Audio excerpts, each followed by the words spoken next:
Hi, this is Paul, and I want to introduce you to another friend of mine. Lately, I've been having a few CRC pastors on the channel. I partly do that because people are like, oh, there's no other pastors like you. And I think there's lots of other pastors like me. Yeah. So this is my friend Pete. And I've known Pete on a forum, a listserv for many, many years. And so I wanted Pete's followed the Jordan Peterson thing, and he's attended meetups, and he's even started one, and he lives in Edmonton, Alberta. And so I wanted to have Pete on the channel, so I've been pestering him. He finally said okay. And so today, Pete and I are going to talk. So Pete, why don't you introduce yourself and tell us a little bit about you? Sure. Can I first talk about my fears of doing this? Sure, absolutely. If you got to do that, get them out of the way. I saw this project of your when you took it on.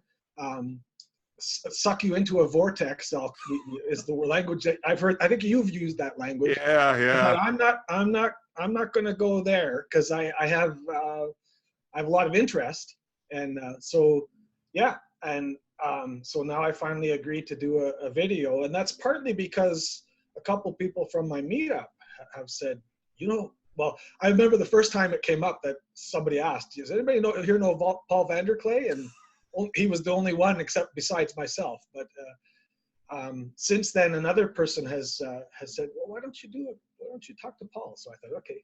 And that's just all part of the progression of this, just somewhat like it went for you. My trajectory is somewhat different, but my interest is very much the same.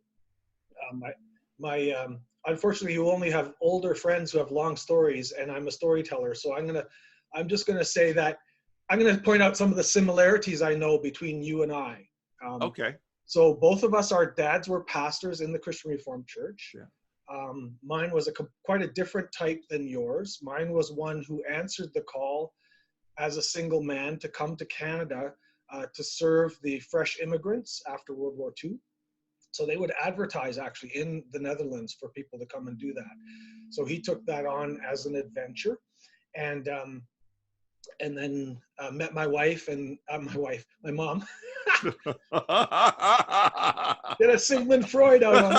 I don't know what Jung would do, but so met my mom and got married, and I'm the oldest of the family, the oldest child.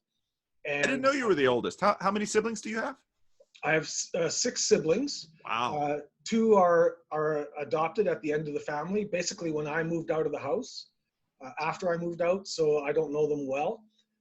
But that whole process has been a whole learning thing for me as well, because they were of native born, and my mom and dad sincerely believed they were doing a helpful thing, and yet it created some difficulties for them in parenting kids who are not of your genes. Is the simplest way of saying it. So yeah, I'm the oldest. I have a sister who's a pastor as well, who's 11 months younger than I. And whenever there were public events, everybody would think she was the oldest. So that's where people just don't know. I was introverted and she was outgoing. So and cautious and shy. So there's that. So there's that similar history. Although your dad stayed put more than mine.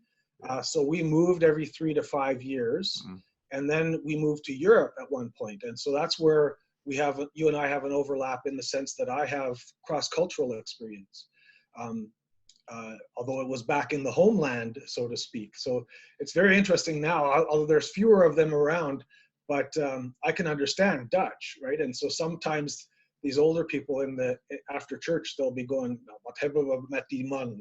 And I know exactly what they're saying. If Job sees this, he'll be laughing at that point. So that's another similarity. And then we have very similar curiosities. Like if we could do a book list, because that's on the forum that we've known each other through for a long time. We always tend to end up in similar lines of thinking and reading similar people.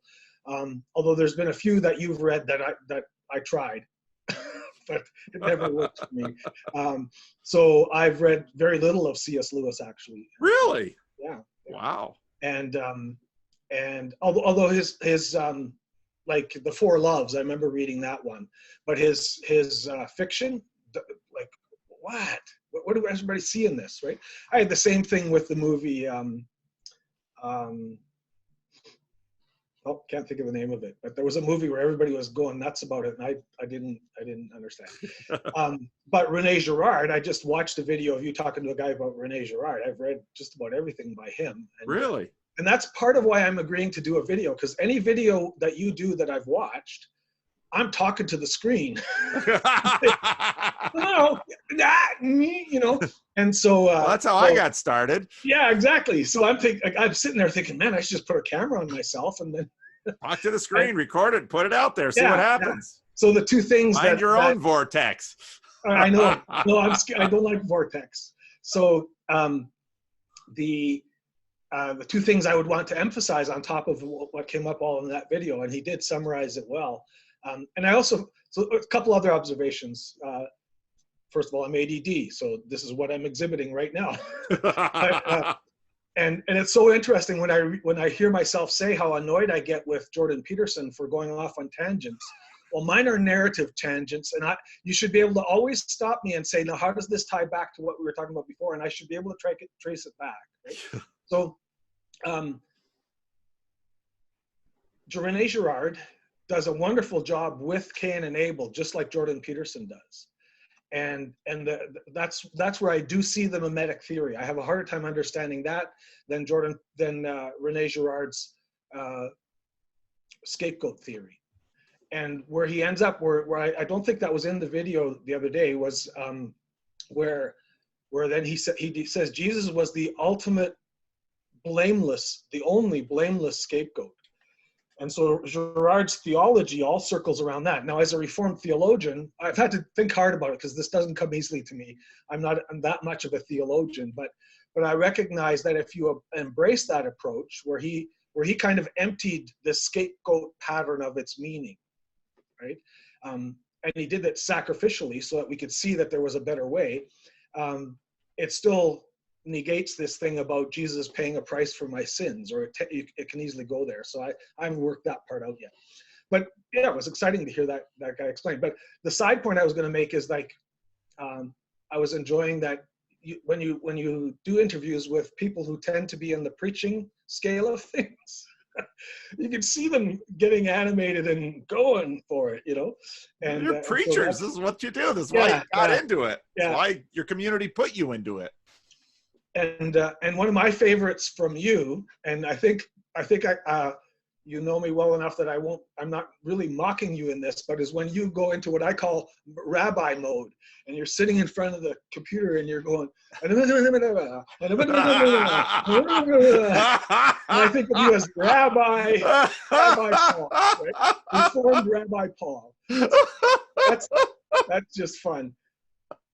That's so funny. I Nobody guess said I'm that even to me afraid. before. That's part of the vortex. I'm even afraid of creating my own memes like that, right? Yeah, Job. Maybe Job will make a meme. Job knows how to make memes. He knows how to do that stuff. Yeah. Yeah. So, Job wound up on Voices, which is that was delightful. Yeah, that's amazing, and just an interesting journey to watch and to be on the sidelines of. So we have those things in common, a lot of interests in common. You're way more philosophical than I am, so I'm a sociologist. And I should just put that out right away too, that I am a pastor and I preach, but I'm a specialized transitional minister, which is where the sociology comes in. And so I tend to come into, the dream job would probably be a congregation that doesn't have any trouble, but just wants to revision. But unfortunately, there's more work in the other market of congregations that have been in trouble. And generally, it's along the lines of a pastor who overstayed or a pastor who got tossed. We have our own in-house language for that. So I just call those hard partings. And I come in, I get contracted to come in and help sort that out. And one of the, I get to do that Columbo style. I'm going to give away some of my secrets here, but so a key to doing that well is a curiosity, and it's a kind of a feigned curiosity, Columbo style. Like, I just have a question. Like, why did everybody just shake hands? Well, I don't know. That's what we've always done. It's like, I mean, it has no meaning for you. Talk about meaning crisis, right? And so that's one of the approaches I bring to that work, is that every ritual that we have must have meaning, known meaning, or we got to start thinking again. But what I get experienced like is he wants to do away with all tradition. All ritual and tradition. That's not what I'm saying. It has to have meaning. So I'm a specialized transitional minister, and it's been a journey getting into that as well.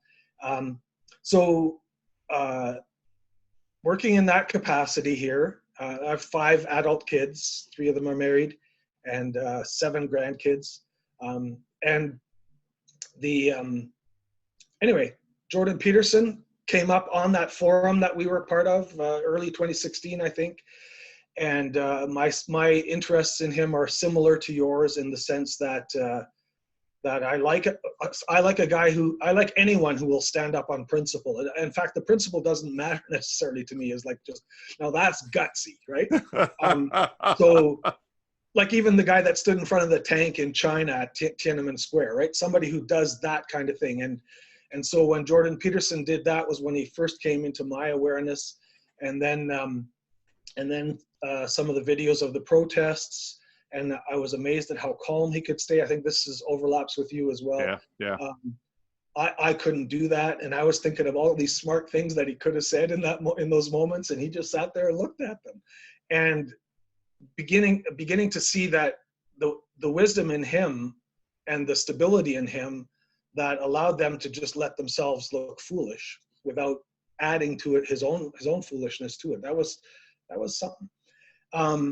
Then I need to check my list, because you know what? Because otherwise, when we're done, I'm going to be sending you emails saying, I should have said this, I should have said that. That's why I make notes, in fact. So his ability to stay calm in the face of protest, and then he starts doing the lectures, and the thought of people paying to hear him talk about the Bible from a psychological perspective, when churches nearby offered something very similar for free. Yeah. And they're all smelling their armpits about what are we doing wrong, right?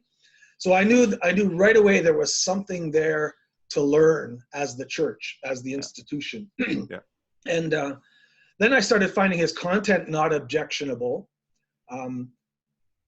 And I'll get this out of the way. I can't stand his voice. Now, if you ever hear Rene Girard, if you ever hear, like, they interviewed him on Ideas on CBC, he has this wonderful French accent, and just enamoring. Well, Jordan Peterson doesn't have that going for himself. He knows it himself. Right?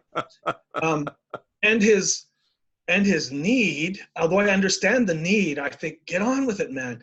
His need to explain, if he uses a hard word, then he has to give the whole history of that word and the context in which it meant this and that and this and that and this and that. And by then I've lost where he started going on that tangent.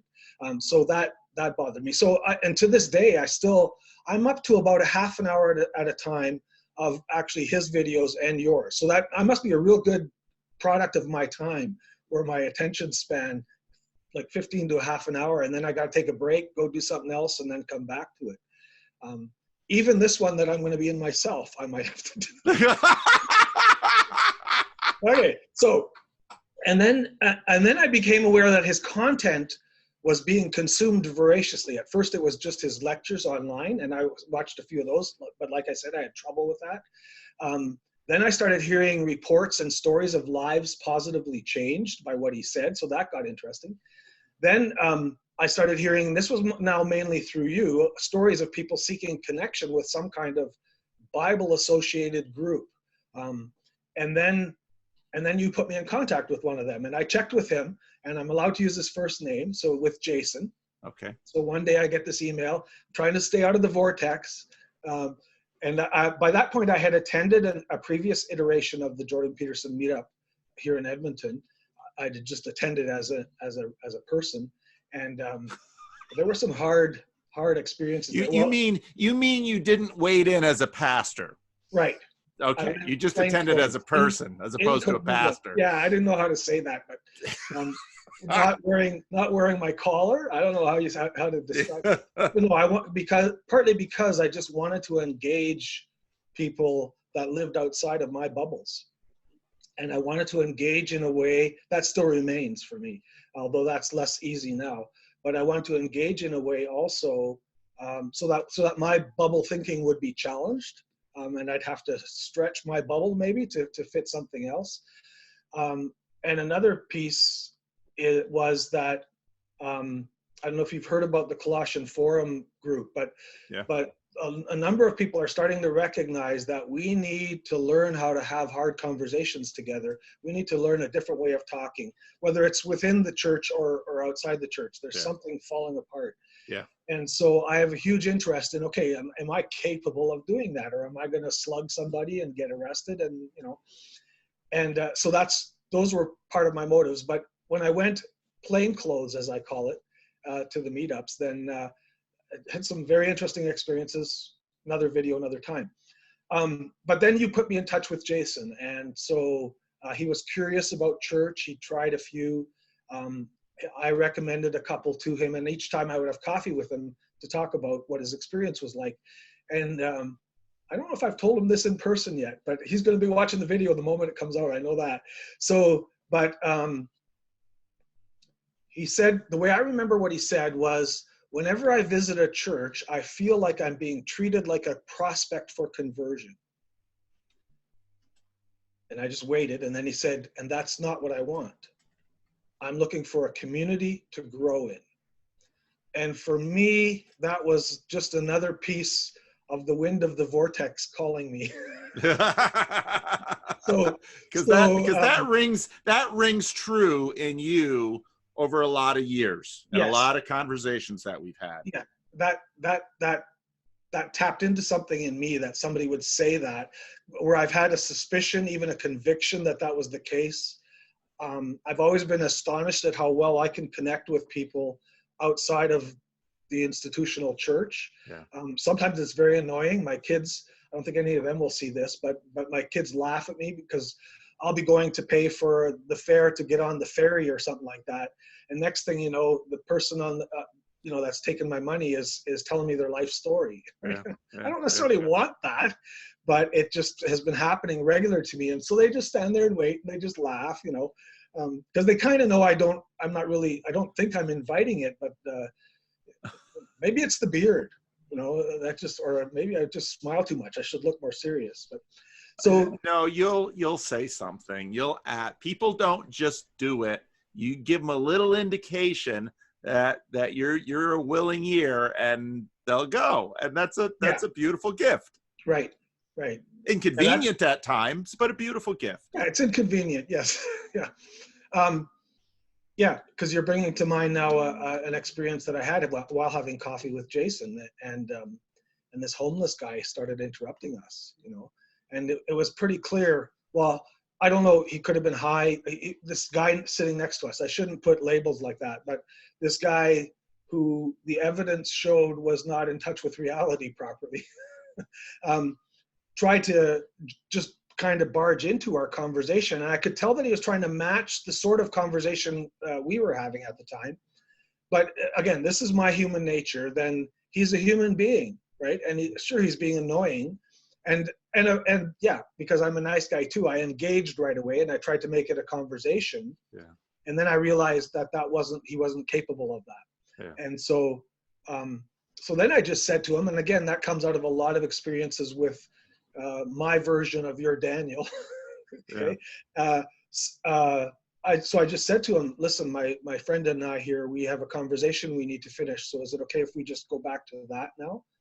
And the guy just turned and started on the people on the other side of him. Right? Yeah.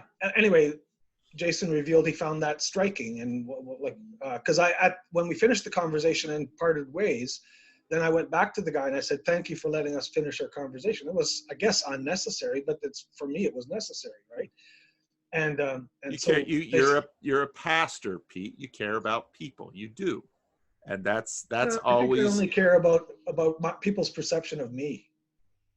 So I'm a liar, and I'm only self-concerned. Yeah. you gonna do with that, Well, eh? that too. Okay, all right. So, anyway, so attended. So when Jason said that I'm looking for a community to grow in, and I realized that it probably wasn't the institutional church that I knew. Yeah.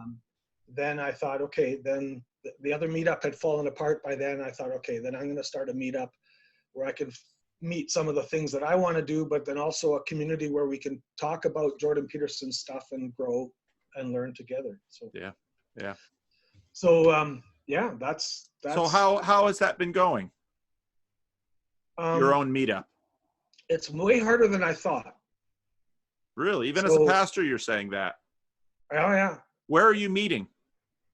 We meet at a coffee shop, just a few blocks from my house, actually. Okay. So what I always book a room that has seats for 12 people. Okay. In case of inclement weather. Most of this summer we've been able to eat outside. They have picnic tables outside. So there's just some interesting stuff there. I probably not on the video give you some of the personal challenges to it. But herding cats comes to mind. And I've fallen into a role, and I don't know how to pull out of that, of managing the conversation.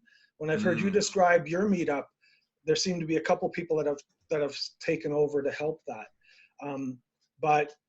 But we've had some edgy conversations, some conflictual conversations. We've had people make flat out racist statements, and that where jaws drop, and then I have to figure out how we're going to work our way through that as a group. Well,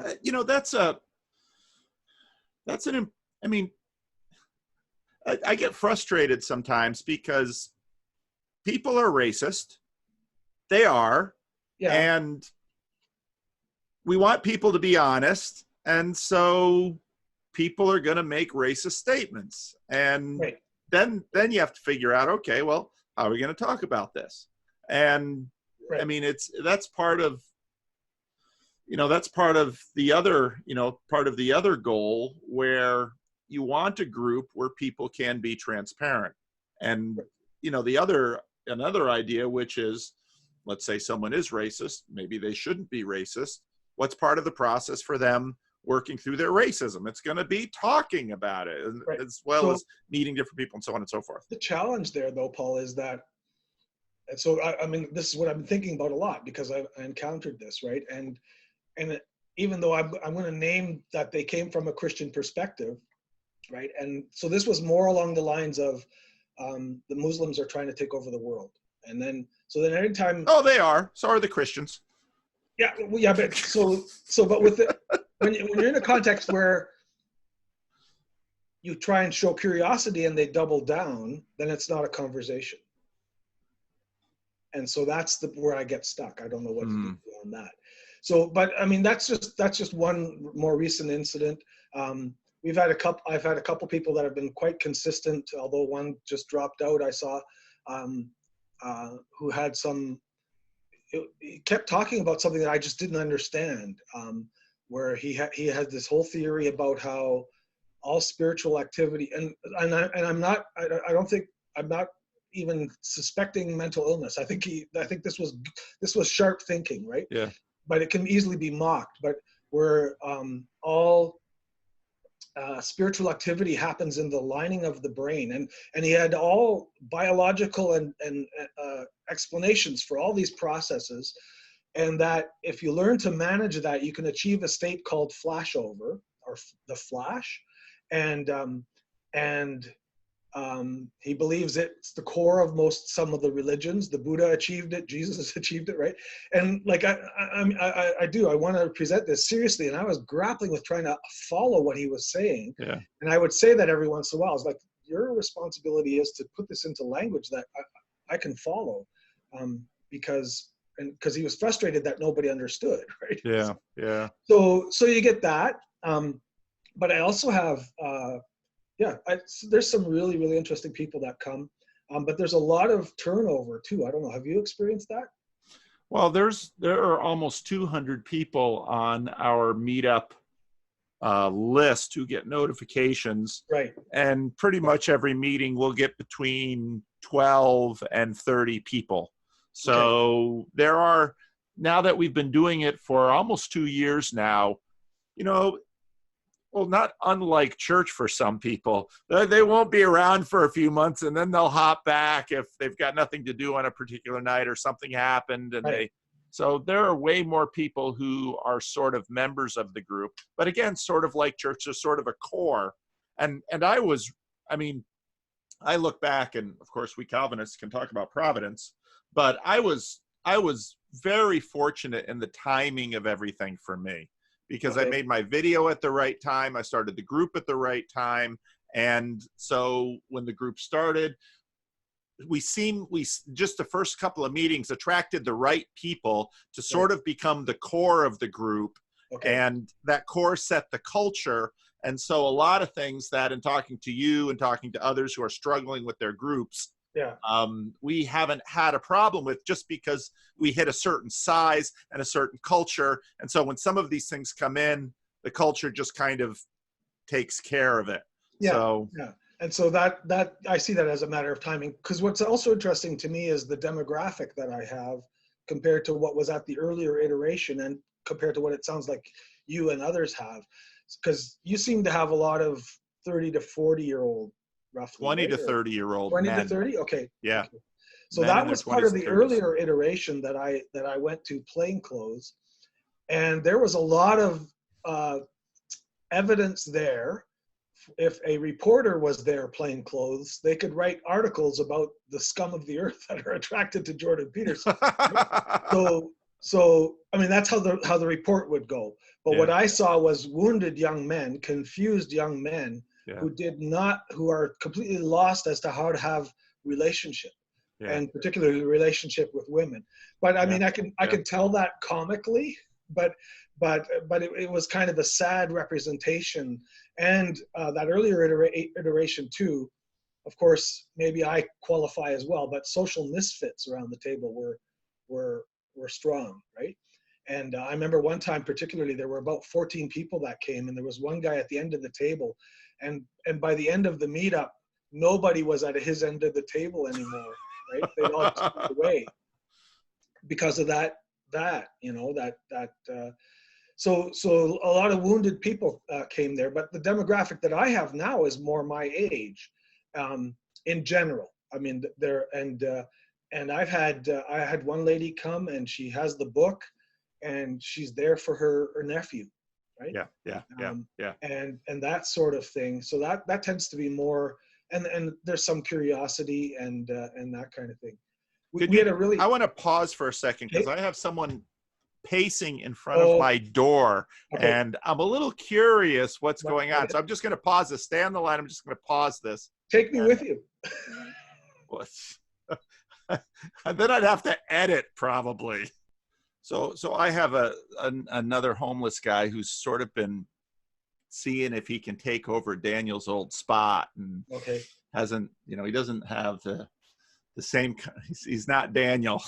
So he's a little bit, same package. No, he's a little shyer. So when I pull it right now, it's like, I'm leaving. So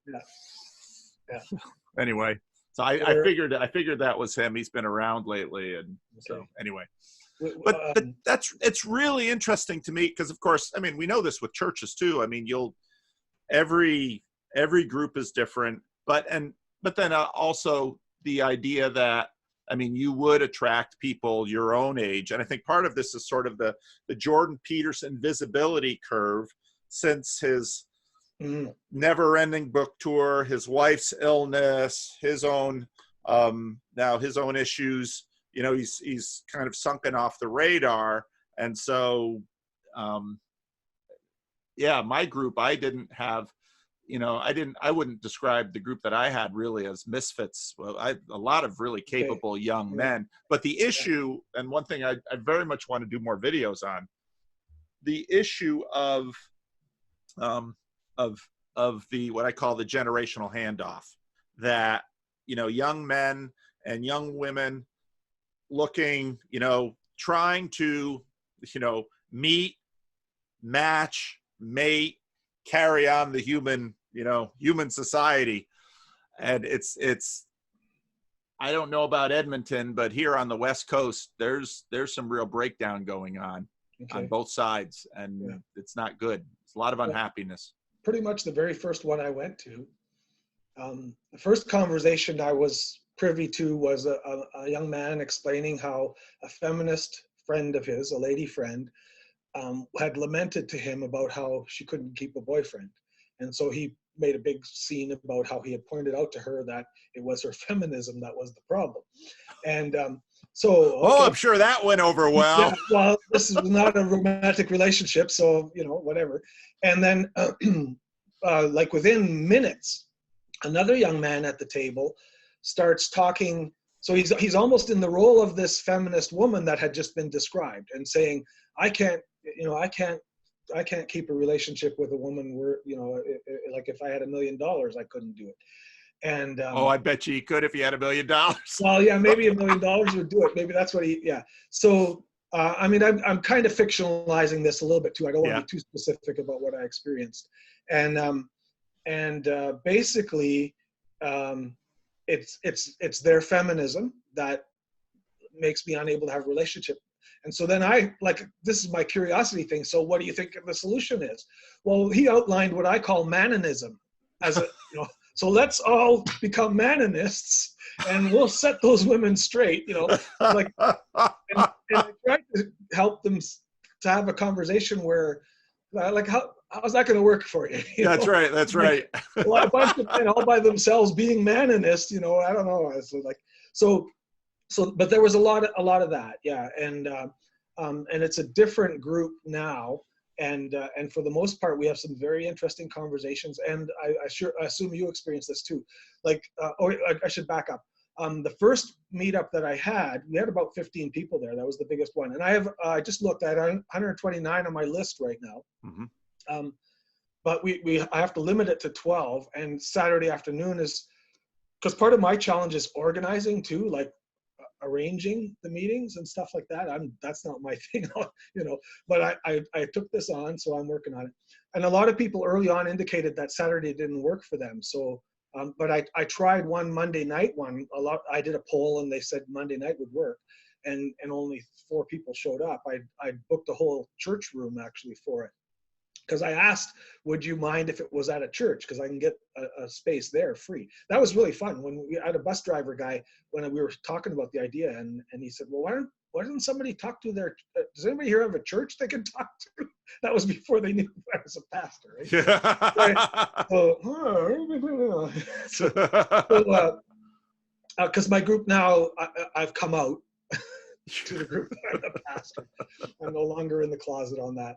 But I needed to wait until I had enough relationship with enough people because I know you've probably experienced that too. The perception, how the way they interact with you immediately flips as soon as they know you're a pastor, right? Yeah, it can. And I don't like that at all. So yeah, we have good conversations. But the very first meetup, I put it out to the group, and then somebody suggested that we'd go chapter by chapter through the book. Okay. So that's the plan that we're on. So every week we have a chapter that we're officially discussing, but we can go anywhere after a few questions about that. And it's really helped me then engage his material. Okay. Okay. Right? I usually have in my hand, written on my hand, a few prime the pump questions, So how does it feel to be compared to a lobster? So according to Jordan, I remember doing this the first chapter we did. According to Jordan Peterson, all we're here for is to gain status and territory. How does that make you feel? Go. So you've gone the book study route. That's interesting. Yeah. We haven't gone that at all. In fact we do introductions and then almost no format, and off we go. But again, part of that is simply due to the composition of the group. And after the round of introductions, there's only been one meeting in 30 that we haven't had a brand new person in the room. Okay. And oh, really? Yeah, yeah. We've had a brand new person or multiple people. Yeah. I mean, there are some meetings where we have almost half the group is brand new. Oh, okay. Okay. And so then the introductions then lend themselves to, Right. you know, what are you, because after you hear what they've, questions arise, I always have lots of questions. So Right. then start asking people questions and off the conversation goes, and some of our regulars that can was fill what it I in. was aiming for, but the group overruled me, which I thought was delightful. You know? Really? Yeah.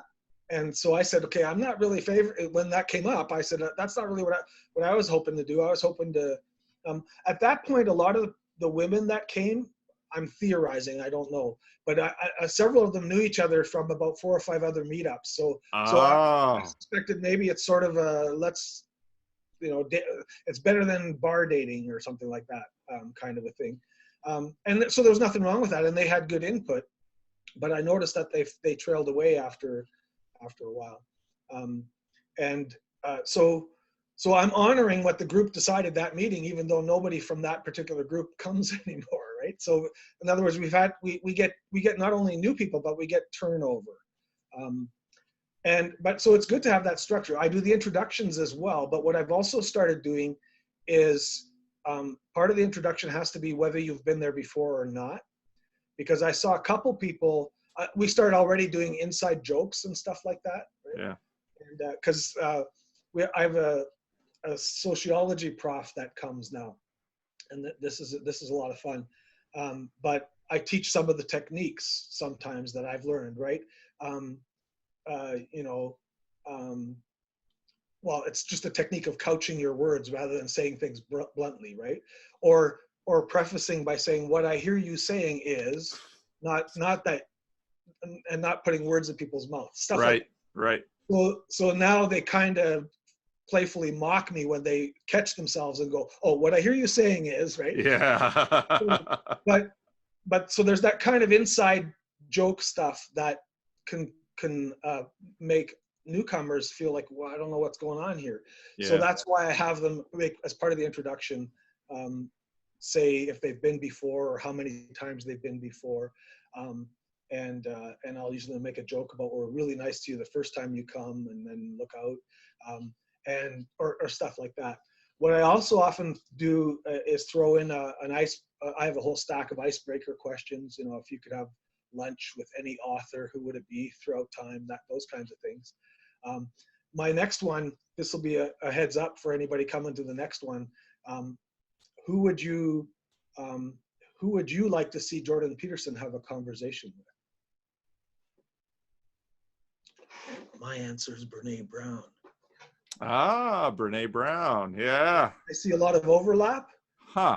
And I see a lot of difference, and I think it would be a fascinating conversation. And it would be a conversation. It wouldn't be a battle. It would be let's go together. So that's now interesting. If my group sees this, they'll know what my answer is going to be. Yeah. I think I saw her Netflix. I think she has a Netflix thing. I think my wife was watching it. Yeah. And that was interesting. That could be interesting. She's a vulnerability researcher. Well, Peterson's just I was working on a video before I was talking to you, video that probably won't see the light of day, because towards the end it's like, this isn't working. I don't throw many away, but you have those, don't you? What's that? You have a few of those. I see them on the shelf behind you. Those videos that never make it. No. Yeah. There are a few of them. That lends interest. People are like, well, what's he throwing away? What did he say that he's throwing away? It's like that sometimes when it just doesn't gel. You have that with sermons all the time too. You're working on a sermon. It's like, this isn't going anywhere. Throw it away. Start over. I hate doing that because it's like an hour and a half gone. It's like I can't afford to lose that. But anyway, so I'm too ADHD too. But no, Peterson's just such an interesting fish that that would be a very interesting conversation. Although he's tough. I mean, people always want to pair him with people, but Jordan has to be in the right mood to actually have a conversation with someone. Otherwise, he's just such an inveterate rabbit trailer. He can just, right. Off he goes. Is more comfortable on his own than engaged. Yeah. I can relate to that. So. Yeah. Well, I like to be the one asking the questions, you know, and but giving the answers are that's answers that are directed at me is not as comfortable. so if you had to, I'll just ask you, where would you like your meetup to go? What would you like to have it turn into? What do you want to see happen there for people?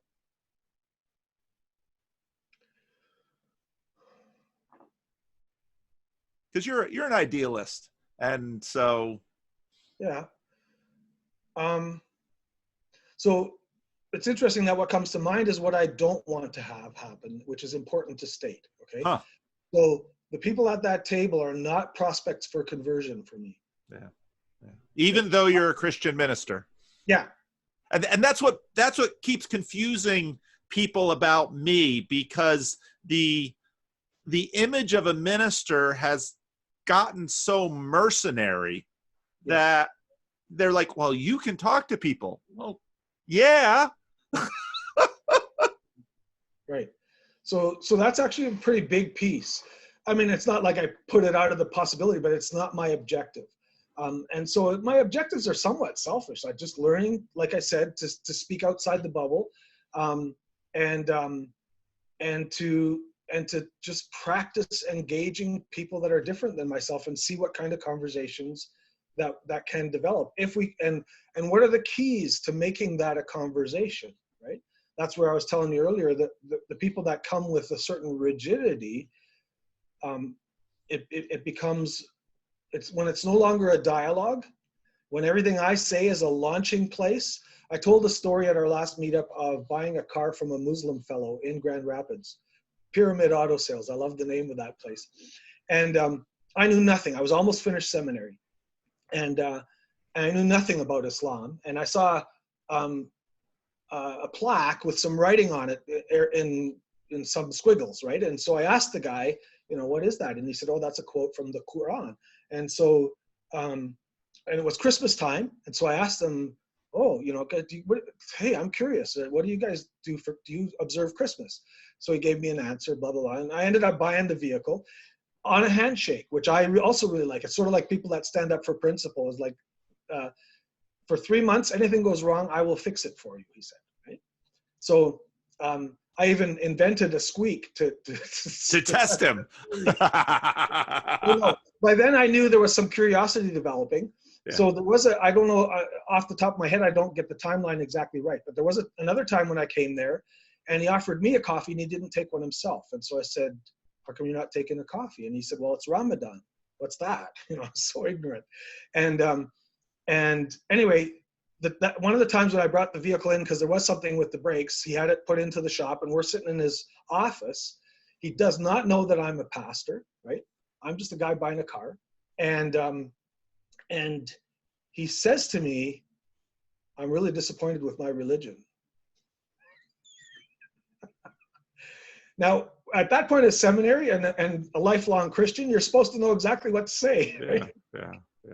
Oh, I'm here just to buy a car, Lord. You know, what's going on? Yeah. So I heard him out on that. What do you mean by that? And he said, I do everything my religion calls for, and it's not giving me anything back. I don't know what's wrong, right? Wow. And it was what I laugh about at myself is that all I could think of was the two words, works righteousness. And I thought that's probably not going to be easy to explain to him, right? Yeah, but again, in terms of the bubble that we're trained in, like how to speak about that. So I tried to explore with him what he thought the problem was, and I said, it sounds like, you know, your God, your religion demands a lot of you, and there's not a whole lot of grace in it, you know, and that would be frustrating if you had to keep working to earn this possible mercy of God.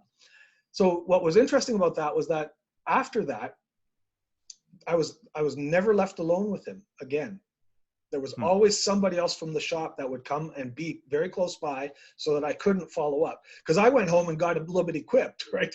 Yeah. In fact, we had a missionary from Africa visiting the seminary, Ruth. Anyway, and like her prayer letter was like the book of Acts in Africa. And so she happened to be visiting. So I told her about this and she didn't help at all. She said, oh, you probably had a vision the day before you came that a guy with a big beard was going to come and he had something important for you. So I thought, oh, no way it let me off the hook. So what I did get, I wrote a paper, Comparative Religion, and I also he went with him to the mosque one time. I sat there for 3 hours getting grilled with, in a form of evangelism and apologetics that I know evangelicals use as well. And it was the most absurd thing going, right? Ridiculing what they thought I believed, like straw man arguments and all this kind of stuff. And they wouldn't let me talk to my buddy. There was a guy in front of me who I later learned was one of the 1,000 people that's memorized the Quran, and he's sort of their expert, right? And so we sat on the floor after the service was done, and he just came at me, right? And when you're in a situation where your beliefs are falsely framed to start with, so God came down and had sex with a woman and gave you your Jesus, right? It's like, oh, Zeus did. Oh. Yeah. came as a goose. I later told my my professors, because we have some pretty tough examinations there. I said, nothing's as tough as sitting 3 hours in a mosque.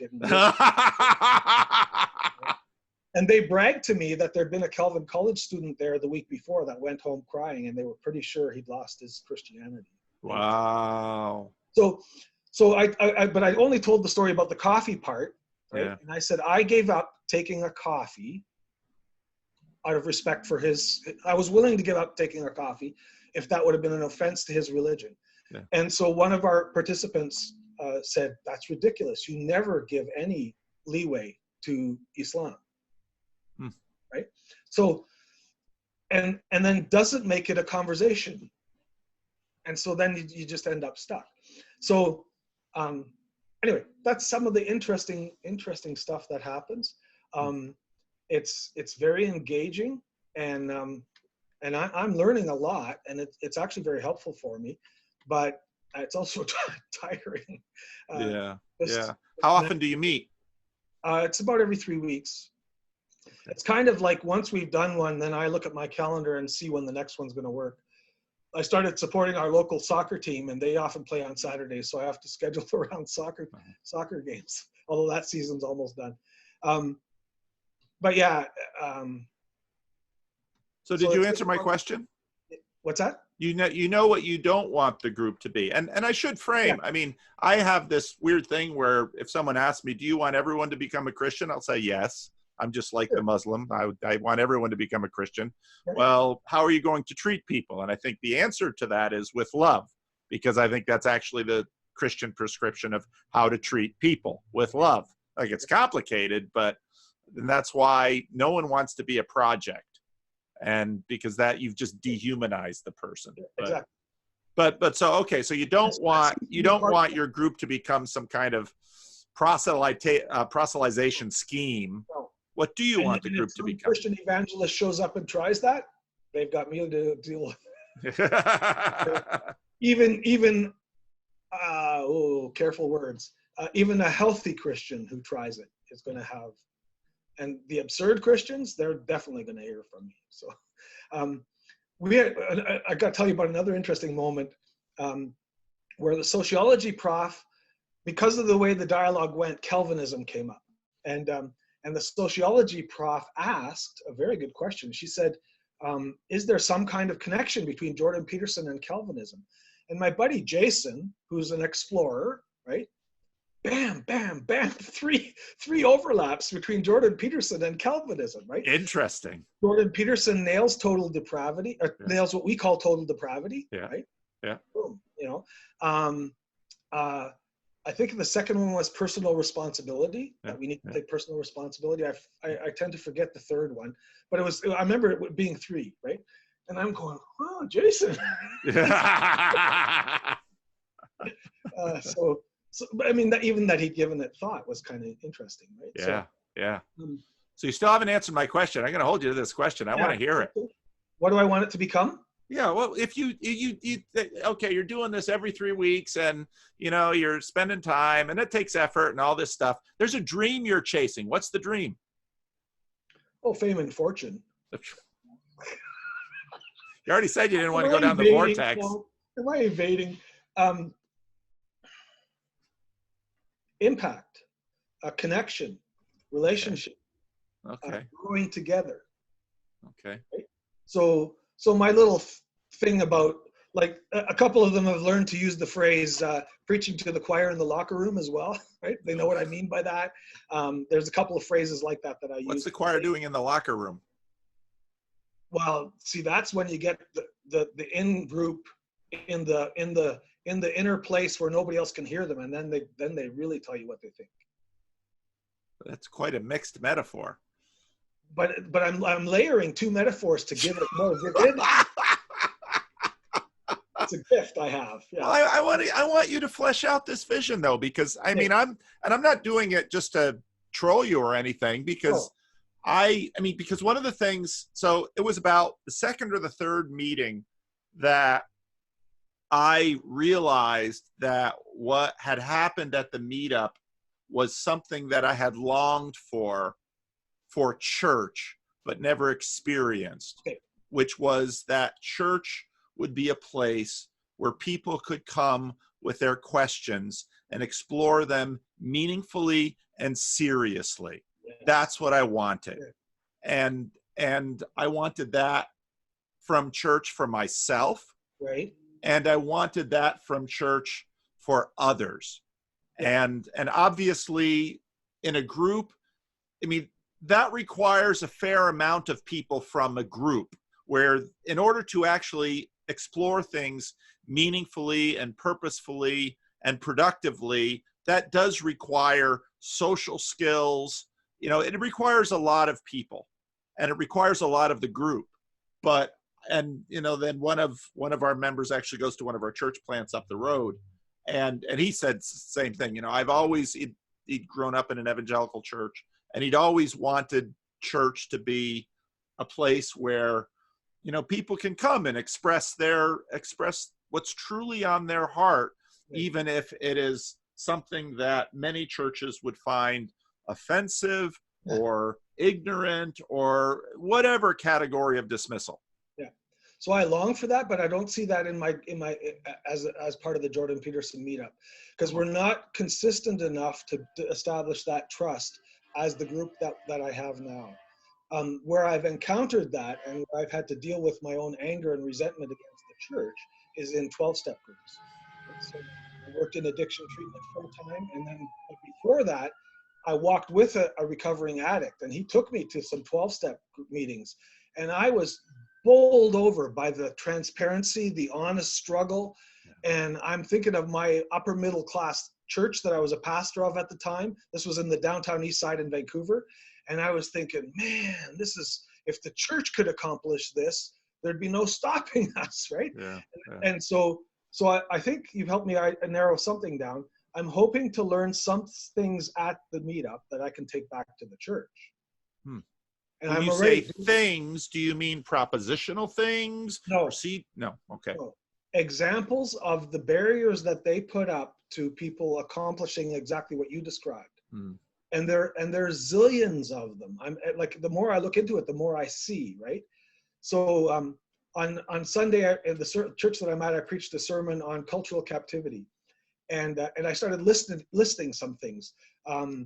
It starts out of the U-Turn Church book, which is two Reformed pastors that helped the churches turn around, and the chapter was on biblical absolutes and personal preferences as a polarity. There's a stage in between, but I don't need to explain that. And so much of what most Christians define the church as are actually based on personal preference, cultural preferences, sitting in rows, hearing a lecture delivered, shaking hands as you come in, right? And then one older person with a certain look on her face, I won't try and replay in case their grandchildren see it or something like that, and they trace it. But, bringing coffee into church, you know, it's like, that's a cultural change that she's having a hard time adjusting to, right? Yeah. But those are all personal preference, cultural issues. They're not the core of what the Bible teaches in Christianity. Yeah. And you and I have offline, you know, on the forum had all kinds of discussions about the organic and institutional. And so then I firmly believe that the institution gets held captive to the rituals and traditions that have become empty and the cultural definition of the church. Yeah. And so by doing a meetup, I'm able to see those better, which makes me less popular in the church when I try and point them out. But part of my title is, Specialized Transitional Minister who's doomed to perpetual unpopularity.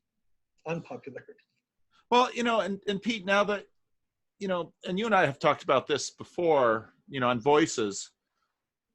I mean, we can both understand, I think you far better than I, because your roots are so much closer to the immigration, and the Canadian churches more closer to that than the American churches, even though my grandfather did a stint in Owen Sound, Ontario with those immigrants.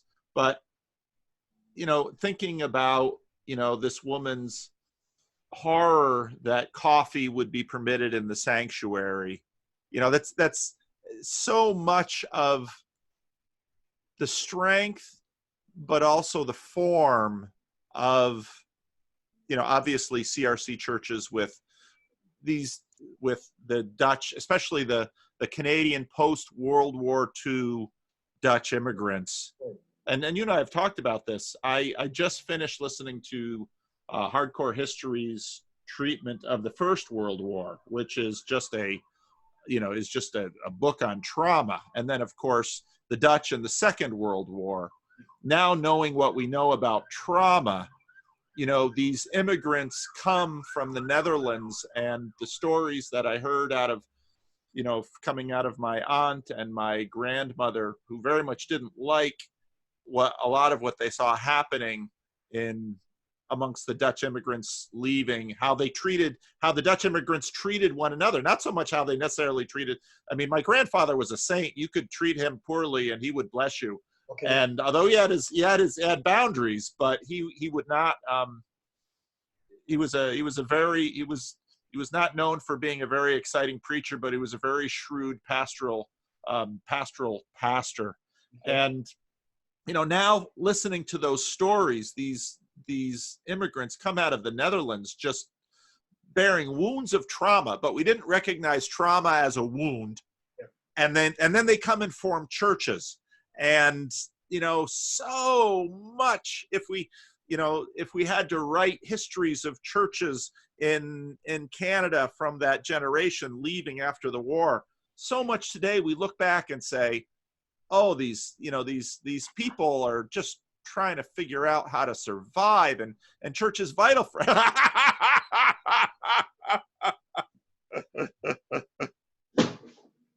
This is a really good one, although it's not in print anymore, but it really helped me. Uprooted. Dutch immigrant children in Canada, 1947 to 59. So absolutely. And so I got to be careful here, because this has been a huge part of my own personal work as a son of immigrants who, where as a family, we had our own dysfunctions. And so I began to try and dig into what created that, right? And I should really start digging now into how it shaped my generation, because Holocaust studies and residential school studies all show that the next generation is actually more screwed up, that with some help, the people that actually had the trauma experience can do better. But the problem is many of those that were traumatized, so the generation before myself here in Canada, first of all, they were part of a cerebral religion, right? If other Christian traditions tell us we do anything well, we do reasoning things out well, right? Feelings, not so much. So there's that. Which makes perfect sense for traumatic people. I mean, these propositional truths are safer. Oh, they're safe places. And in a sense, you sort of proxy your feelings by managing the propositions. Right. And these are interesting and you dynamics. Defend them passionately. You don't know where the passion comes from, but you defend them passionately, right? Yes. So yes. I remember my first council meeting, 24 to 27 men around the table. I was like 23 years old. And in that particular council room, effectiveness was measured in decibels. So if you were more passionate than the next guy, you spoke a little bit louder on the issue, and then like it never became a fisticuffs, but the decibel level indicated your level of passion, and then it was like somebody had done a reading, and then okay, the decibel level on the nays was higher, so it's not going to happen, right? So this is an area that I have many so up here, we are a denomination that has been shaped by unresolved trauma, and it's still having an effect, right? And those people whom I used to get very upset with and want to kick them out of the church, right? I've learned to see them as traumatized and unable to be healed. Yeah. They can't understand when I challenge their favorite rituals. I forgot an important ritual to somebody one time. I'm going to make this really short, just to get to the punchline. Hopefully it makes sense. I missed a ritual in a church I was new to as a specialized transitional minister. And you, as a pastor, you know that feeling. You know something's wrong. You can't quite tell what it is. During the offering, you quickly check over the order of service, see what you missed, miss an announcement. If it's possible to hide, you check your fly if you're a guy, like something's wrong, you don't know what it is. And anyway, I walked out of my house, out of the church. I never found out what it was then. And I come into this lady who's 70 years old, of the immigrant generation, having a hissy fit. Like a tantrum in the parking lot. There's 20 people in a circle watching her. Yeah. And the first thing I heard her say when she didn't see me yet was, "I can't even die in my own church." Yeah, I did the same. What did she mean by that? It took me a year and a half to come to a theory on it. But given what we just said, right? So me missing a ritual, like this was a church in which ritual was important, and me missing an important ritual to her was as uncomfortable spiritually as if I'd gone to her house while she was at church and ransacked it. It's not home anymore. It's not my spiritual home anymore. Okay, yep, the ritual isn't done the way. It took a year and a half, and there's a lot more to the story, right? But there's an example of the thing that we're talking about. What was the ritual? Well, now we're going to have to do in-house talk, but the preparation form for the Lord's Supper. Okay. Yeah. Which I theologically will not do for theological reasons anymore, and which I hadn't done for years. Nobody had asked, the churches I was in didn't do it. Yeah. And so the council at that church thought, well, he's been to seminary, he must know what we all expect. So that's another huge thing I run into, is this unnamed expectation stuff and how it's yeah. But up here more so, although, you know what, Iowa wasn't trouble-free either when I was down there. So, but there's this layer of trauma that's unresolved, and it was a luxury for those people when they came here and lived in chicken coops in -40 Celsius, right? And they had a hardscrabble existence. Yeah. They didn't have the luxury of finding a counselor. In fact, that still had a negative connotation to it, right? Yeah. So then you double down on your principles, and you double down on your traditions, and you double down on church being done the way it was back home because you miss it so terribly. That's right. And that created an extra layer. And I've learned it does that. I was in a peer group with a Ukrainian Orthodox priest, and I laid this out one time when we were meeting, and he goes, "Your people do that too?" He was actually a closet Lutheran, we discovered, so it's common in immigrant communities, which is where it was interesting. The second last church I helped out had a huge refugee community where the same things are starting, right? And to go to my Dutch immigrant, usually my generation, most of the other older ones weren't around anymore, and say, we have something that we can help them with this, because our parents went through it. We know what it's like for their kids to have to translate for mom and dad and all that kind of stuff. So anyway, we're off of Jordan Peterson, and we're off of meetups. But well, that's okay. That's okay. We're both ADHD, and it's my channel. We'll go where I want. Right. Okay. But I don't know how, because where I get there from Peterson and Vervaeke is the irony, the irony of churches, theological systems, how these helped people who suffered significantly. And I mean, the reason they're so attached to it, well, those rituals are meaningful. They are meaningful in all caps for them. Right. And yes, because that is exactly what they've used to, to deal with suffering. And, sort of okay, so it's what everyone has done is say, okay, we're gonna take away, this is why people don't like being poked in their axioms, to pull up another Jordan Peterson phrase. They don't like being poked in their axioms because these things are what their world hinges on. And you take that away, and I think what Peterson has helped demonstrate is that, so someone listening to this conversation might say, oh, okay, well, we haven't suffered the trauma that those who suffered in the Second World War or the First World War have suffered, so we no longer need that religion. Or they might say, yeah, Jesse Ventura was right, religion is a crutch for weak people. No, that's not at all what I'm saying in either case. It's that we are far more complex and mysterious creatures, and if we would pause and be able to see beyond our own arrogance, we might look into the past and say, there's a reason the world is shaped the way it is. There's the reason these people did what they did.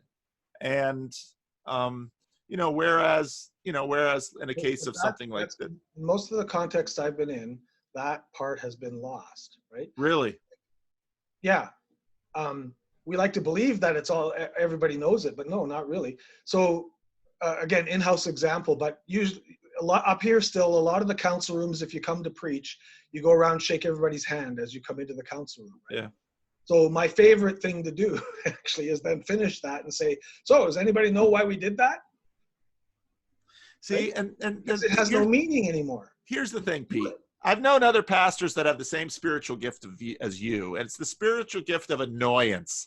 And it's truly a prophetic gift. And here's the thing, when all these people run around and talk about how prophetic they are, it's like, nah, if you're being prophetic in order to please people, you don't understand what being prophetic is. Well, to be prophetic means they all want to kill you after the service. That's prophetic. Yeah. And not just because you're annoying, but the more pitchforks, the better. So the thing is, and what points to it, because I'm working on accepting that part of my character now, right? I mean, I've struggled with it most of my life, that I'm a disruptor. I'm not a peacemaker in the regular sense, because I'm always questioning and I'm always examining, and I expect everybody else to be willing to do the same. And so kind of shocked when they go, hey, leave that alone, but you know me, well, maybe now you know me well enough too, that I do it fairly playfully as well, right? So I'm not. Which annoys people even more because you're making light of their foundations. Harmless, right? Well, no, because the fun part is when they appreciate it and they go, really? Another story. A church I served in, a fairly traditionalistic one, that I can't give you too many details or I'll give the location away, but they had on Lord's Supper Sunday, the elements are at the front of the table, all covered up in a cloth, right? And I noticed already that the elders dressed up more than they usually did. They were Friday casual most of the time, but the elders wore a suit and tie on Lord's Supper Sunday. We come to the part of the service where we're about to do communion, and really a holy hush falls over the whole place. It was just amazing. I thought, wow, the anticipation in the air or whatever was great. And then two elders get up and they do a flag folding ceremony with that cloth, right? And then from then on, it was like, just let's eat some bread and drink some wine. So of course I'm going to get curious, right? So at the next elders meeting, I go, what was that all about? Like, because I'm imagining as the idealist that some pastor has given them some significance about the revealing of God's gifts for mankind or something like that. And so that's their sacred moment, right? I said, I felt this holy hush just as we went into all that. What's that all about? What does it mean to you? Well, I don't know. That's what we've always done. Right? People don't know why they have their rituals. They just develop them and they need them and they use them. You see how they're spiritually escaping into the ritual, and they're in a way that was demoting the actual valuable ritual. Right? So it's like the mascot stealing the show from the game. Right? So that's just me. I have to challenge that. So when they told me that, because I was sort of prepared, I was hoping for some meaning, but I was sort of prepared. So and they all know their history really well for various reasons, the history of their congregation. So I said, when the first church building was built, because that building is actually in a outdoor museum somewhere nearby, which is one of the accusations, or one of the theories that I put to them one time, that what you've created here is a wonderful living museum of Christianity the way it used to be. So it was presented as a theory. It was presented carefully. So I said to them, okay, the first church building that you had, were the windows airtight? Oh no. And then in rural settings especially, you start getting stories. Oh yeah, we used to take bulletins and stuff them in the crowd, like, no, just answer my question. That first church building, what was the next building over from it? And there it's interesting too, because they'll name the next farm up the road. Yeah. I said, no, there was another building, I've seen pictures, right on the property. Oh, the horse stable. Oh, what's a couple byproducts that come from having a horse stable a short distance from a church that is leaky? Flies and smells, finally they come up with, right? And then one of the young elders starts getting it, right? It's like, wow, you mean that sheet is on there to keep the flies off? I said, yep. How long has it been since you saw a fly in church? They had a brand new facility, right? How long has it been since you saw a fly in church? So can you see why I'm suited for my work? Because I see why. Well, because by the time you leave, they've long forgotten the guy that you're cleansing them from, and they're ready to fall in love with the new guy. Yeah, please, somebody. Or woman. Yeah. They'll even take a woman, but get this guy out of here. That's right. Get him out. Yeah. So anyway, those stories give you a snapshot into what I do and the style in which I do it, because I do it differently than others. Others are transitional ministers who restructure the entire administration and leave a better church. Right. But You're a deconstructor. I'm a deconstructor their rituals of idols, Paul. Of idols. Idolatry. Yeah.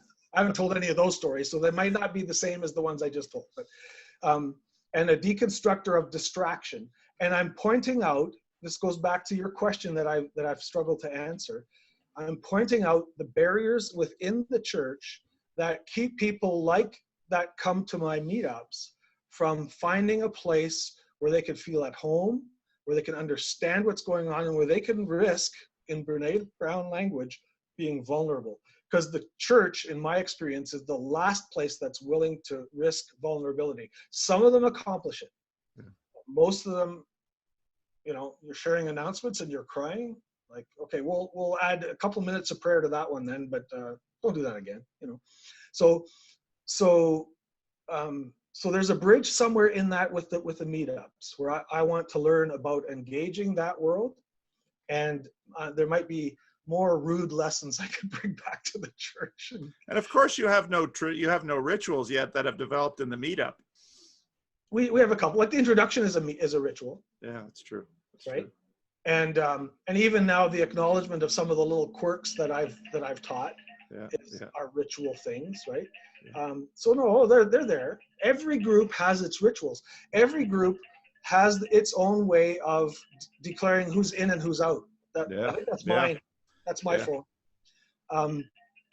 Anyway, so that's part of my purpose too. But it feels selfish to answer because it's mostly about my learning and what I can take back to the church and make myself even less popular. but it's something. Oh, okay, it's hard. I was just about to say something really serious. I'm sorry. Yeah, that's better, much better.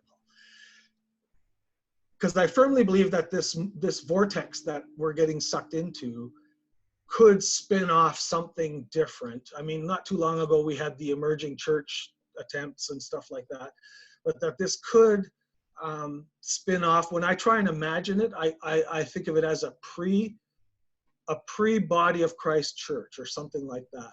Yeah. Where you can Yeah. create communities Yeah. of a certain kind of conversation and growth and vulnerability when the people know each other well, and then, you know, after 6 months you can graduate people, say, okay, you're ready to deal with the crap in a church now. Yeah. Well, You know what I mean? absolutely, and I think Track with that, right? this is where you and I are very much throat thing. Yep. This is where you and I think, are very much on the same page. And I'm far less annoying than you with people, because I'll often let them keep their senseless rituals. I don't care. But I also believe, just a reading of church history, in my opinion, demonstrates that part of the genius of Christianity is that it's been able to infiltrate and colonize, with various levels of success, tremendous range of human culture. Yes. And one of the things that we're facing is that the tremendous change, the tremendous disruption in humanity that has happened over the last few hundred years, often fueled by science and technology. Science always gets the blame, but technology is what really convinces us, because that's what we get our hands on.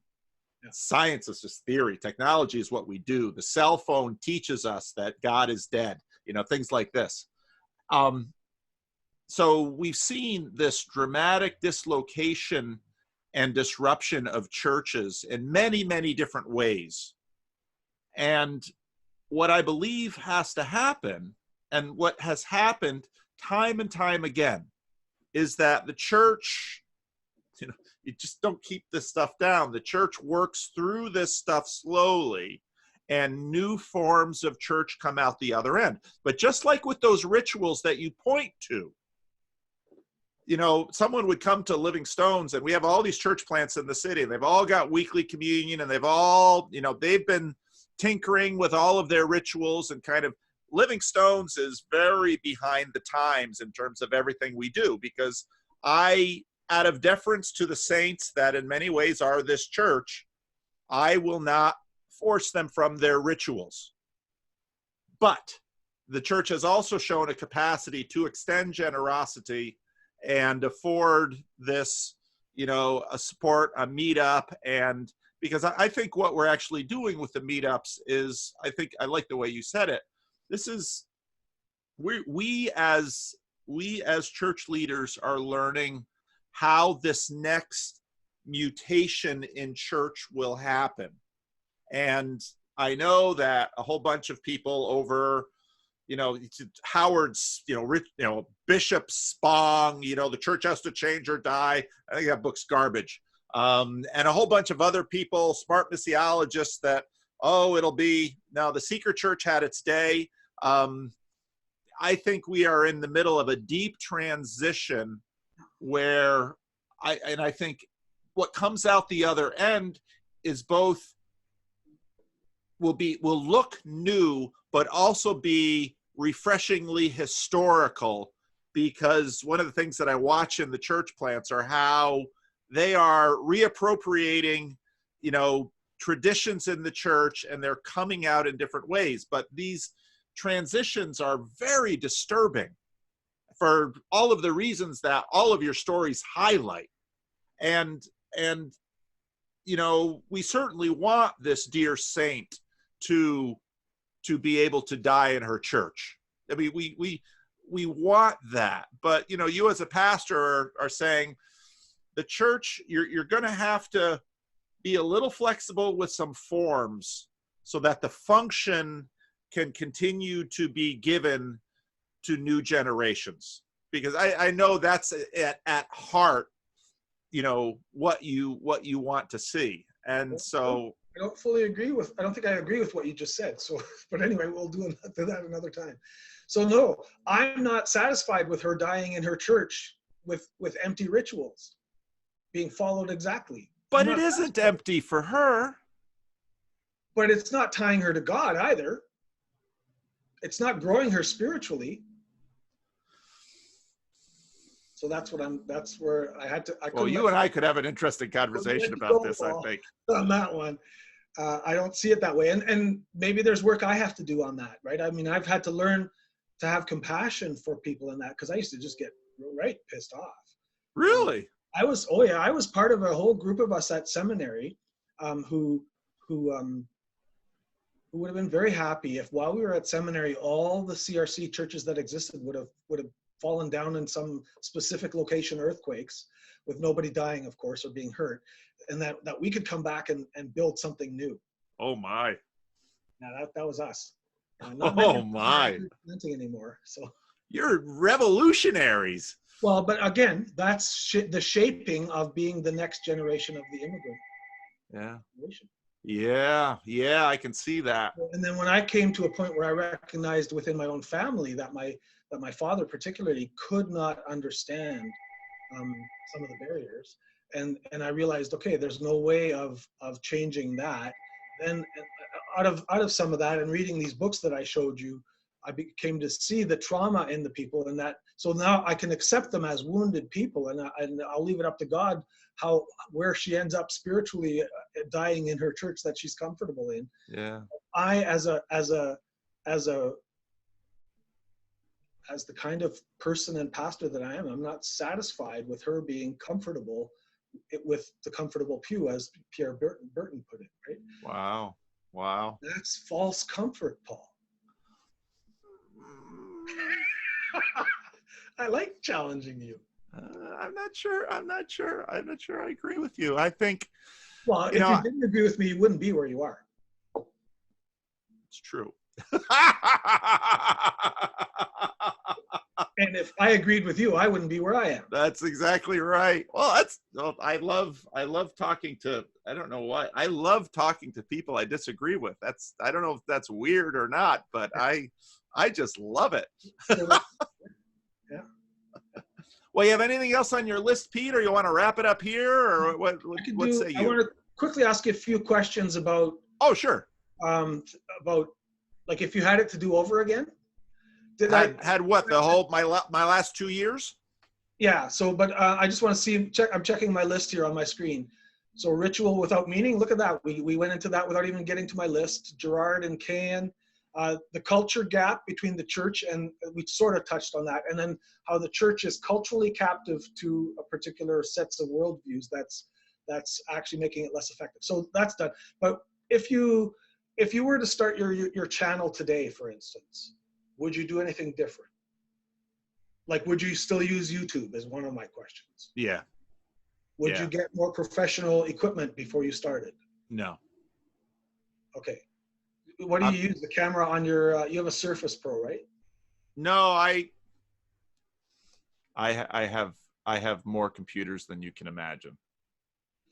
Well, I can imagine because I know whenever you start shopping for one, you share on and I also build my own too. So okay. I don't build notebooks. I build desktops. But anyway, so I use the Logitech 940, which a lot of people use, and I use the Blue Yeti mic.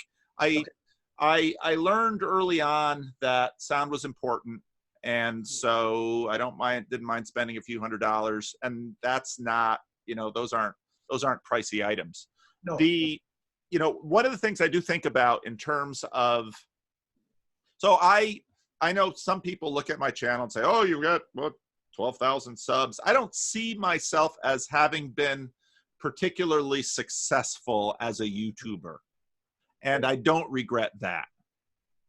I got into this because I wanted more conversation partners, specifically about Jordan Peterson. And I was already playing around with YouTube. It's like, let's see what happens. And what has been most gratifying to me has been the community that I've seen in my wake. Okay. That to me, and I don't mean the size of the community in terms of number of people watching my video, but the conversation between the people who have watched my videos. That to me is of more value than gold. Yeah. Because, and this shows my heart as a pastor, because I know that it's in that interaction that God does all sorts of wonderful things. Right. And so I think, I actually think back and I think about, videos I've made in the past, and I think, gosh, I got a whole bunch of stuff wrong. And I think, well, maybe I should take down my old videos. It's like, nope, this is the record. My monologue videos and really my conversation videos too are the record of my discovery.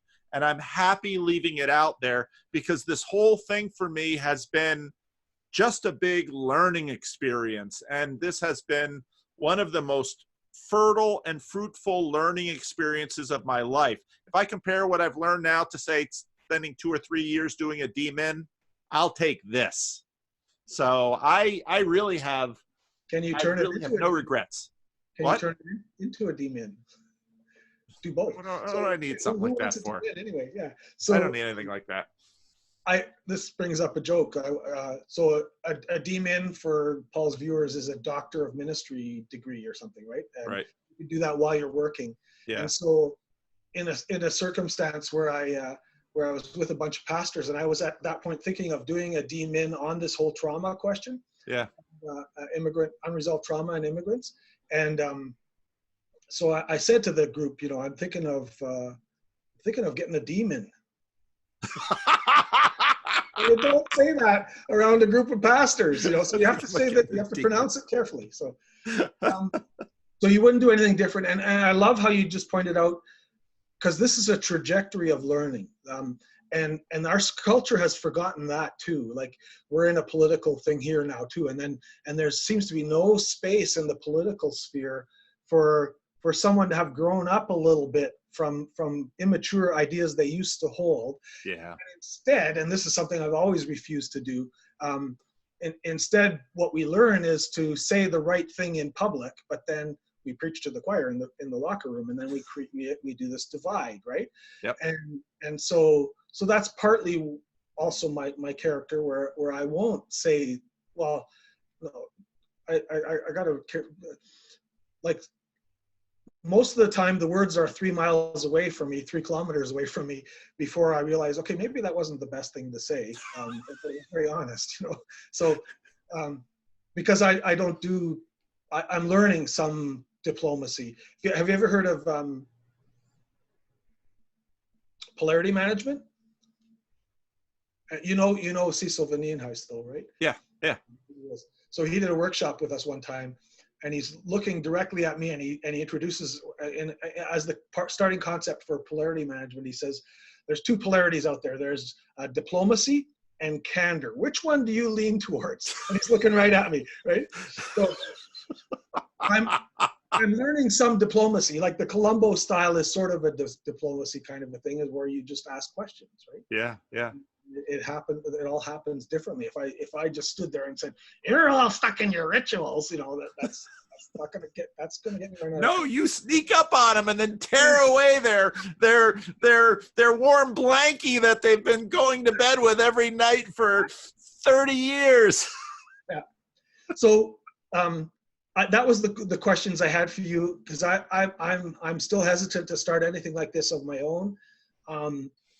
But I was curious what you had learned, at least in the technological part, and how you approach it. Yeah. I tell people, if they want to start something like this, they should do it for their own reasons. In other words, if they have 5 or 15 subs, but they are learning as they're doing it. Right. And because part of the key of this, and I figured this out with blogging, 15 years ago, 20 years ago, that if I was going to do it, I was going to have to do it in a way that I could do it for a long time. And the only way that would be possible is if I knew that there was enough, I would get enough out of just the act of doing it to justify the time. And so I always figured out, people go, how can you put out so much material? Well, I'm integrating all of this into my own continuing learning program. Bill Hybels, who, unfortunately his name will have different soundings now than it would 5 years ago, but Bill Hybels wrote a book on self-leadership, which again has a different sound now than it would. But one of the things he said in that book, which caught my attention way back when, was he said pastors should be spending maybe 75% of their energy on self-leadership. And I remember hearing that and thinking, that sounds nuts, because I was thinking maybe 10%, a tithe. But what I've, and I've been a fortunate enough pastor to be dramatically unsuccessful with a tiny little dying congregation that afforded me a lot of self-learning time. Yeah. to realize that, so I preached the sermon I preached last week. There's a couple visiting the church, and they've been before. They're parents of a family who goes here. And she said, "Oh, Pastor, the way that you preach and the ideas that you have, you must spend hours doing it." And it's kind of like, well, yes and no. I spend hours on my ideas so that the sermon doesn't really need a whole lot of time. And now at this stage in my career too, I've been preaching for so long that, I've got all my bad habits well entrenched, but that's, and so in many ways, what Bill Hybels was pointing to was that, all of us are the product. And if we want to be a better witness for Christ, if we want to be a better whatever, we have to invest in that product. And so, finding Jordan Peterson was just another stop along my lines of being a lifelong learner. And my salience, he came across my salience field, and I didn't even appreciate when I first started listening to him why I was interested in him, because but as the further I got into it, I could again begin to draw connections and say, okay, this is why he's important. This is why this moment, this thing that he's launching is important. And this is worth some time. And then of course, once I had a lot of people wanting to talk to me, to the people coming and sharing their stories with me, that's an unbelievable gift to me. Oh, yeah. Yeah. And we know that as pastors, because in a sense, their story enriches me. And I learn not only about them, but about humanity and about God and so I encourage people, start your own channel. Doesn't matter if nobody else is watching. And so I look at Mary, and I look at, it's been interesting. A lot of the women started their own YouTube channels. And YouTube is it's older women. YouTube's a little dicey, of course, with women because of the whole male looking thing. But I look at what these people are doing with their own channels, and I think this is good. This is good. And they might, and a bunch of them have, over 100 subs already, which is awesome. Again, my timing was just, providential.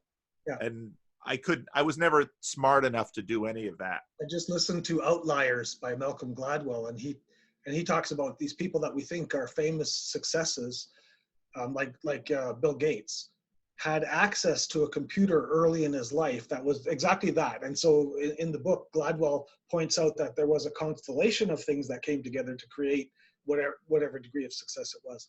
You brought to mind a thing I love, because I love trick answers to tricky questions too. And so like you must have had it now and then where you get asked, so how long does it take you to write a sermon? Yeah. And my answer now always is my entire lifetime. Yeah. And you just said that, right? Yeah. You just said that in your story. And so it's taken my entire life to write the sermon that I just presented. And why should we try and quantify it into something else? Yeah, you know what? We shouldn't start anything else. Okay. Well, Pete, as always. In a Girardian sense, what I was thinking was, thinking of mimetic theory. If I were to start a channel, I have to first work through, in terms of this self-leading, my need to have 14,000 subs, so to outdo Paul Vander, because that's mimetic theory in action. So I would have, like you said, I have to find my own reasons if I'm going to do my own channel. Yeah. Well, I would be happy if you did have 14,000. I